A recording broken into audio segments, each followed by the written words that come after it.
नमस्कार मंडळी, सर्वांना श्री स्वामी समर्थ। तर आजच्या व्हिडिओमध्ये आपण दिवाळीतील लक्ष्मीपूजन अगदी साध्या सोप्या पद्धतीने कसं करायचंय हे मी तुम्हाला आजच्या व्हिडिओमध्ये दाखवणार आहे। दिवाळीतील सर्वात महत्त्वाचा दिवस म्हणजे लक्ष्मीपूजन। लक्ष्मीपूजनच्या दिवशी म्हणजेच अश्विन अमावस्येच्या संध्याकाळी योग्य मुहूर्तावर जर तुम्ही लक्ष्मीची पूजा केली तर तुमच्या घरातील लक्ष्मी स्थिर राहते आणि आपल्याला वर्षभर सुख समृद्धी, ऐश्वर्य, आरोग्य, धनसंपदा प्राप्त होते। म्हणून या दिवशी लक्ष्मीपूजन तसेच कुबेर पूजन केले जाते। तर आज आपण अगदी साधी सोपी विधिवत लक्ष्मी पूजा कशी करायची ते पाहणार आहोत। त्याचबरोबर लक्ष्मीपूजनाचा शुभ मुहूर्त मंत्र मी या व्हिडिओमध्ये तुम्हाला सांगणार आहे। तर त्यासाठी हा व्हिडिओ शेवटपर्यंत नक्की पहा। चॅनलवरती नवीन असाल तर चॅनलला नक्की सबस्क्राइब करा। लगेचच आजच्या व्हिडिओला सुरुवात करूयात। तर यावर्षी शुक्रवार दिनांक 1 नोव्हेंबर 2024 रोजी लक्ष्मीपूजन केलं जाणार आहे। लक्ष्मीपूजनचा शुभ मुहूर्त सायंकाळी 6:04 पासून ते रात्री 8:35 पर्यंत, म्हणजेच सायंकाळी 6 ते रात्री 8:30 वाजेपर्यंत तुम्ही कधीही लक्ष्मीपूजन करू शकता। तर या सायंकाळच्या मुहूर्तावरच आपल्याला लक्ष्मीपूजन करायचं आहे। लक्ष्मीपूजनची मांडणी करण्यापूर्वी आपलं घर आधी आपण स्वच्छ करून घ्यायचं आहे। तर लक्ष्मीपूजनची सुरुवात ही आपल्याला तुळशीपासून करायची आहे। सायंकाळ होताच तुळशीजवळ दिवा लावायचा, तुळशीची पूजा करायची, उंबरठ्यावरती लक्ष्मीची पावलं काढायची आणि त्यानंतर मग घरातील लक्ष्मीपूजन तुम्ही करू शकता। तर या पूजेसाठी बरंच साहित्य लागतं, त्यामुळे तुम्ही आधी तासभर पूजा मांडणी करून ठेवू शकता आणि साहित्याची जुळवाजुळव सुद्धा करून ठेवू शकता। मग योग्य मुहूर्तावर तुम्ही पूजन केलं तरीही चालेल। तर ज्या ठिकाणी पूजा मांडायची आहे तर तिथली जागा स्वच्छ करून घ्यावी। तिथे पाट किंवा चौरंग मांडावा, त्यावरती लाल रंगाचं वस्त्र टाकावं। माता लक्ष्मीला लाल रंग अतिशय प्रिय आहे, त्यामुळे मी इथे लाल रंगाचं वस्त्र टाकलेलं आहे। त्याचबरोबर आपल्याला जी काही सजावट करायची असेल तर ती आपण करून घेऊ शकता। तर या ठिकाणी पूजेमध्ये तुम्ही समई सुद्धा ठेवू शकता, कारण लक्ष्मीपूजनात समईचा देखील एक मान आहे। त्यामुळे तुमच्याकडे जर समई असेल तर ती सुद्धा इथे लावून घ्यायची आहे। पूजेला बसताना सर्व साहित्य जवळ घेऊन बसावं, म्हणजे आपली सारखी उठाबस होणार नाही। पूजेला सुरुवात करण्याआधी पूजेच्या सर्व साहित्यावर, पूजेच्या ठिकाणी आणि आपल्या स्वतःवर सुद्धा फुलाच्या साह्याने शुद्ध पाणी शिंपडून घ्यायचं आहे। लक्ष्मीपूजनसाठी लागणारे संपूर्ण साहित्य याचा वेगळा व्हिडिओ आपल्या चॅनलवरती लवकरच येणार आहे, त्यासाठी तुम्ही चॅनलला नक्की सबस्क्राइब करून ठेवा। सर्वात आधी आपण अग्नीच्या साक्षीने पूजेला सुरुवात करूया। तर इथे मी दिवा प्रज्वलित करून त्याची पूजा करून घेणार आहे। दिव्याला हळदी कुंकू, अक्षता, फूल व्हायचं आणि नमस्कार करायचा। शुभम करोति कल्याणम आरोग्यम धनसंपदा शत्रुबुद्धी विनाशाय दीपज्योती नमस्तुते। दिव्याची पूजा करताना हा साधा सोपा मंत्र तुम्ही म्हणू शकता। पूजेला सुरुवात करण्यापूर्वी आचमन करायचं आहे। त्यासाठी डाव्या हाताने पळीने उजव्या हातामध्ये पाणी घेऊन ते प्राशन करायचं आहे आणि म्हणायचं आहे ओम केशवाय नमः। दुसऱ्या वेळेस पुन्हा पाणी घेऊन ते प्यायचं आहे आणि म्हणायचं आहे ओम नारायणाय नमः। तिसऱ्या वेळेस पण पाणी प्यायचं आहे आणि म्हणायचं आहे ओम माधवाय नमः। नंतर 2 वेळेस पाणी खाली तामणात सोडायचं आहे। ओम गोविंदाय नमः, ओम विष्णवे नमः। तर इथे आपलं आचमन झालेलं आहे। त्यानंतर आपण कलश स्थापन करून घेऊया। तर लक्ष्मी मातेच्या उजव्या बाजूला आपण कलश ठेवायचा आहे। तर इथे मी तांदळाने अष्टदल कमल काढून त्यावरती कलश स्थापन करणार आहे। तुम्ही अष्टदल कमल काढू शकता किंवा तांदळाची रास सुद्धा ठेवू शकता, स्वस्तिक देखील काढू शकता, किंवा मग एका प्लेटमध्ये तुम्ही तांदूळ ठेवून त्यावरती कलश ठेवला तरी पण चालेल। तर इथे मी एका प्लेटमध्ये तांदूळ घेऊन तिथे अष्टदल कमल काढलेलं आहे आणि त्यावरती हळदी कुंकू वाहून आपण कलश स्थापन करून घेणार आहोत। मी या कलशावरती आधीच कुंकवाने स्वस्तिक आणि 2-2 रेषा देखील ओढून घेतलेल्या आहेत। तर त्या कलशामध्ये हळदी कुंकू, अक्षता, सुपारी, नाणं, फूल टाकायचं आहे। तर त्या कलशामध्ये विड्याची किंवा आंब्याची 5 पानं, 7 पानं किंवा आंब्याचा ढाळा तुम्ही त्यावरती ठेवायचा आहे आणि मग त्यानंतर त्यावरती त्या कलशावरती श्रीफळ ठेवायचं आहे। तर या ठिकाणी आपण कलश स्थापन करून घेतलेला आहे। त्यानंतर पाटावरती आधीच मी थोड्या अक्षता ठेवून महालक्ष्मीचा फोटो ठेवलेला आहे। कोणतीही पूजा करण्याआधी आपण श्री गणपती बाप्पाची पूजा करतो। तर एका तामणामध्ये आपले आराध्य दैवत गणपती बाप्पाची मूर्ती घ्यावी आणि त्यावरती स्वच्छ पाण्याने, नंतर पंचामृताने, पुन्हा स्वच्छ पाण्याने अभिषेक करावा। तुमच्याकडे गणपतीची मूर्ती नसेल तर तुम्ही सुपारी पण घेऊ शकता। अभिषेक करताना मंत्र म्हणावा वक्रतुंड महाकाय सूर्यकोटी समप्रभ निर्विघ्नं कुरु मे देव सर्वकार्येषु सर्वदा। चौरंगावरती किंवा पाटावरती थोड्या अक्षता ठेवून त्यावरती हळदी कुंकू वाहून आपण गणपतीची स्थापना करावी। तसेच तुमच्याकडे जर लक्ष्मीची मूर्ती असेल, कवड्या असतील, श्रीयंत्र असेल तर त्यासुद्धा तुम्ही या पूजेमध्ये ठेवू शकता। तर माझ्याकडे कवड्या आहेत, तर मी या कवड्यावरती सुद्धा पाण्याने पंचामृताने अभिषेक करून घेत आहे। तुमच्याकडे श्रीयंत्र असेल तर त्यावरती सुद्धा तुम्ही अभिषेक करून घ्या। सर्व मंगल मांगल्ये शिवे सर्वार्थ साधिके शरण्ये त्र्यंबके गौरी नारायणी नमस्तुते। ही पूजा करत असताना सतत आपण देवीचे नामस्मरण करायचे आहे। तर दुसऱ्या आसनावरती मी कवड्या इथे स्थापन करणार आहे। तर नेहमीप्रमाणेच थोड्या अक्षता त्यावरती ठेवून हळदी कुंकू वाहून आपण कवड्यांची स्थापना केलेली आहे। माता लक्ष्मीला कवड्या, श्रीयंत्र अत्यंत प्रिय आहे, त्यामुळे ते सुद्धा तुम्ही या पूजेमध्ये मांडायचं आहे। आणि जरी तुमच्याकडे नसेल तर तुम्ही या दिवशी नक्की खरेदी करून त्याची स्थापना करू शकता। तसेच या दिवशी लक्ष्मीसोबत कुबेर देवतेचीही पूजा केली जाते। तुमच्याकडे कुबेराची मूर्ती, फोटो असेल तर तुम्ही तो सुद्धा घेऊ शकता। नसेल तर मग कुबेराचं प्रतीक म्हणून तुम्ही एक सुपारीसुद्धा घेऊ शकता। तर माझ्याकडे कुबेराची मूर्ती किंवा फोटो नाही, तर त्यामुळे इथे मी एक सुपारी घेतलेली आहे आणि त्यावरती पाण्याने पंचामृताने अभिषेक करून त्याची देखील पूजा करायची आहे।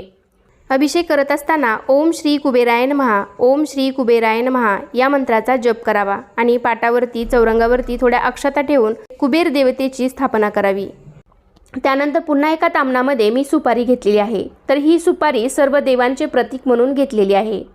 यावरती सुद्धा पाण्याने पंचामृताने अभिषेक करून ती सुपारी सुद्धा आपण स्थापन करणार आहोत। तर यावेळी अभिषेक करताना आपण आपल्या कुलदेवतेचे स्मरण करायचे आहे। ओम श्री कुलदेवताय नमः हा मंत्र तुम्ही म्हणू शकता। लक्ष्मीपूजन सुरू असताना आपण आपल्या घरातील सर्व खिडक्या, दरवाजे हे उघडे ठेवायचे आहेत। तसेच लक्ष्मीपूजन सुरू असताना कोणासोबतही आर्थिक व्यवहार करू नयेत, कारण या दिवशी आपण पैशाची देखील पूजा करत असतो। त्यामुळे या दिवशी आपण सायंकाळनंतर आर्थिक व्यवहार करू नयेत। तर या ठिकाणी आपण सर्व देवी देवतांना अभिषेक करून घेतला। सर्वात आधी गणपतीची पूजा करायची। गणपतीला चंदन, हळदी कुंकू लावायचं, अक्षता वाहायच्या। त्याचबरोबर आपण ज्या कवड्या किंवा तुम्ही श्रीयंत्र घेतलेले असेल, पूजेमध्ये ठेवलेलं असेल तर त्याची देखील अशीच पूजा करून घ्यायची आहे। हळदी कुंकू, अक्षता, फुलं वाहायची। त्यानंतर धनाची देवता कुबेर यांची देखील पूजा करून घ्यायची। कुबेर देवतेला सुद्धा हळदी कुंकू, अक्षता, फूल वाहायचं।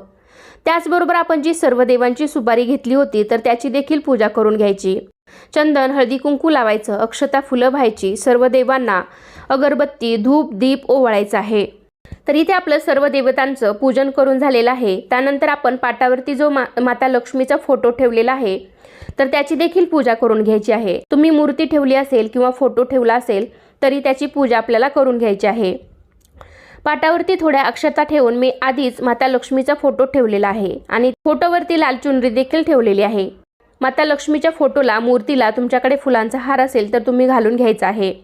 तर इथे मी वस्त्रमाळ घातलेली आहे। लक्ष्मी मातेला आपण चंदन, हळदी कुंकू लावायचं आहे, अक्षता वाहायच्या आहेत आणि शक्य असल्यास एक लाल फूल माता लक्ष्मीला अर्पण करायचं आहे। लक्ष्मी ही विष्णूशिवाय अपूर्ण आहे असं म्हटलं जातं। त्यामुळे महालक्ष्मीची पूजा केल्यानंतर आपल्याला भगवान विष्णूचे देखील स्मरण करायचं आहे। महालक्ष्मीची पूजा झाल्यानंतर आपल्याला ओम नमो भगवते वासुदेवाय नमः, ओम नमो भगवते वासुदेवाय नमः हा मंत्रसुद्धा 11 वेळा म्हणायचा आहे। कारण जिथे भगवान विष्णूची पूजा केली जाते, सेवा केली जाते, तिथे माता लक्ष्मी प्रसन्न होते। त्यामुळे हा मंत्र आपल्याला या दिवशी म्हणायचा आहे। महालक्ष्मीची पूजा झाल्यानंतर आपण जो कलश मांडला होता तर त्या कलशाची देखील पूजा करून घ्यायची आहे। कलशाला हळदी कुंकू लावून अक्षता, फूल वाहायचं आहे। तसेच कवड्यांची, श्रीयंत्र असेल तर श्रीयंत्राची सुद्धा या तुम्ही पूजेमध्ये मांडणी करून त्याची पूजा करायची आहे। पिवळ्या कवड्या या माता लक्ष्मीला अत्यंत प्रिय आहेत। कवड्या या लक्ष्मीकारक असतात, त्यामुळे आपण कवड्यांची देखील इथे पूजा केलेली आहे। तसेच या दिवशी धान्यांच्या राशीची देखील पूजा केली जाते।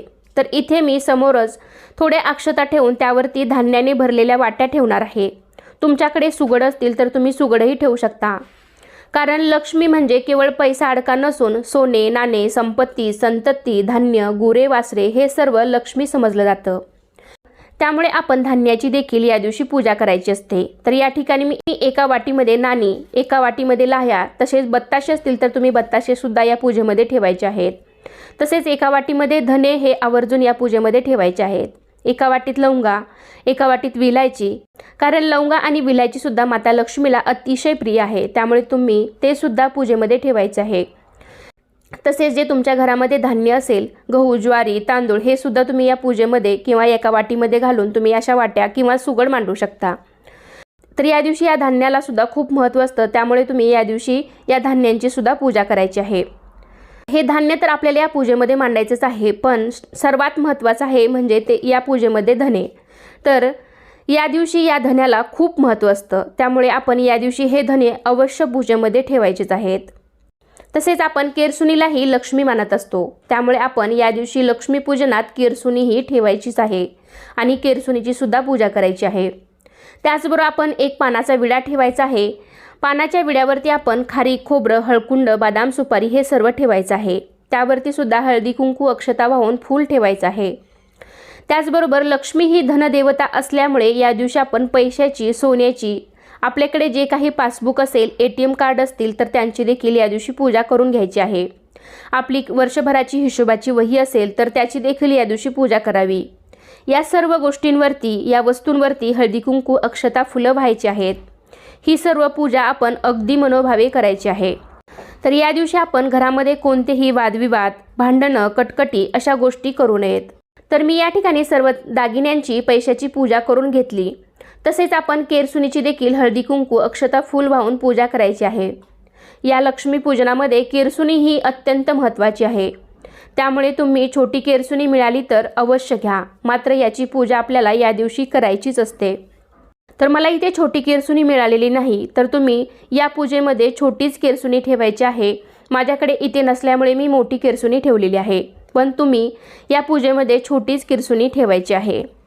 सर्वात शेवटी आपण नैवेद्य दाखवायचा आहे। तर भरीव पाण्याचा चौकोन करून आपण त्यावरती नैवेद्य ठेवणार आहोत। या ठिकाणी मी इथे लाडू घेतलेले आहेत। तुमच्याकडे घरामध्ये जो काही दिवाळीसाठी फराळ बनलेला असेल तो तुम्ही इथे ठेवून घ्यायचा आहे। तसेच वेगवेगळ्या प्रकारची मिठाई सुद्धा तुम्ही या पूजेमध्ये ठेवू शकता। या पूजेमध्ये फळे सुद्धा ठेवायची आहेत।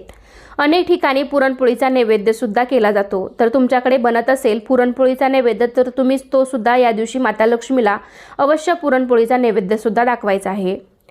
तर नैवेद्याभोवती 3 वेळा पाणी फिरून घ्यावे। नैवेद्यम समर्पयामी, नैवेद्यम समर्पयामी। तसेच सर्वात महत्त्वाची गोष्ट म्हणजे आपल्याला या पूजेमध्ये धने देखील पूजवून घ्यायचे आहेत। तर एका वाटीमध्ये मी इथे थोडेसे धने घेतलेले आहेत आणि त्याची देखील आपल्याला या पूजेमध्ये पूजा करून घ्यायची आहे। तुम्ही हे धने बोळक्यामध्ये किंवा सुगडामध्ये घेऊ शकता। तर मी या ठिकाणी एका वाटीमध्ये हे धने ठेवलेले आहेत। तर या धन्याची सुद्धा हळदी, कुंकू, अक्षता, फुलं वाहून पूजा करायची आहे। आणि त्यानंतर हे सर्व धने आपण ज्या ज्या वस्तू या पूजेमध्ये मांडलेल्या आहेत त्या सर्वांवरती हे धने थोडे थोडे व्हायचे आहेत। सर्व देवाला आपण हे धने व्हायचे आहेत। लक्ष्मीपूजनच्या दिवशी या धन्याचे सुद्धा वेगळेच महत्त्व असते। या पूजेमध्ये अत्तर सुद्धा लागतो, तर तो सुद्धा आपण घेतला असेल तर तो देखील लावून घ्यायचा आहे। आपण या पूजेमध्ये मातीचे काही दिवे सजावटीसाठी घेतले असतील तर ते सुद्धा प्रज्वलित करून घ्यावेत। त्यानंतर सर्वात शेवटी आपल्याला धूप दीप ओवाळून घ्यायचा आहे। घंटी घेतली असेल तर पूजेमध्ये घंटीची देखील पूजा करून घ्यावी। त्यानंतर सर्वात शेवटी घरातील सर्वांनी मिळून आरती करायची आहे। यावेळी तुम्ही पहिल्यांदा गणपती बाप्पांची आरती करावी, त्यानंतर महालक्ष्मीची आरती म्हणू शकता। येत नसेल तर तुम्ही मोबाईलवरती, यूट्यूबवरती लावून देखील ही आरती करू शकता। पूजा झाल्यावर घरातील सर्व मंडळींनी नमस्कार करावा, हात जोडून म्हणावे की हे लक्ष्मी माते, हे कुबेर देवता, तुमची पूजा मी अगदी साध्या सोप्या पद्धतीने केली आहे, पण मनोभावे केली आहे। ती तुम्ही स्वीकार करा आणि आम्हा सर्वांना निरोगी उदंड आयुष्य मिळू द्या आणि तुमची कृपा आमच्या कुटुंबावरती नेहमी असू द्या, अशी देवीला आणि कुबेर देवतेला प्रार्थना करावी। पूजा झाल्यावरती तुम्हाला ज्या काही सेवा करायच्या असतील तर त्या तुम्ही करू शकता, जसे की महालक्ष्मी अष्टकम, श्री सूक्तम, महालक्ष्मी सूक्त या सर्वांचे तुम्ही या दिवशी पाठ करू शकता। तर सर्वात शेवटी क्षमा प्रार्थना करावी। लक्ष्मी मातेला म्हणावे, हे लक्ष्मी माते, आमच्याकडून काही चूक भूल झाली असेल तर आम्हाला मोठ्या मनाने माफ कर, अशी प्रार्थना माता लक्ष्मीला करावी। तर अशा प्रकारे लक्ष्मीपूजनची पूजा इथे संपन्न झालेली आहे। तर तुम्ही सुद्धा येत्या दिवाळीला अशा पद्धतीने लक्ष्मीपूजन करा। आपण अगदी सोप्या पद्धतीने मंत्र आणि अभिषेक सहित पूजा केलेली आहे। तर कसा वाटला तुम्हाला आजचा व्हिडिओ नक्कीच मला कमेंटद्वारे सांगा। व्हिडिओ आवडला असेल तर व्हिडिओला लाईक करा, तुमच्या फ्रेंड फॅमिलीमध्ये शेअर करायला विसरू नका। आणि तुम्ही चॅनेलवरती नवीन असाल तर चॅनेलला सुद्धा नक्की सबस्क्राईब करा। चला तर पुन्हा भेटूया अशाच एका छानशा आणि माहितीपूर्ण व्हिडिओमध्ये। तोपर्यंत धन्यवाद। श्री स्वामी समर्थ। पुन्हा एकदा तुम्हा सर्वांना दिवाळीच्या अगदी मनपूर्वक खूप खूप शुभेच्छा।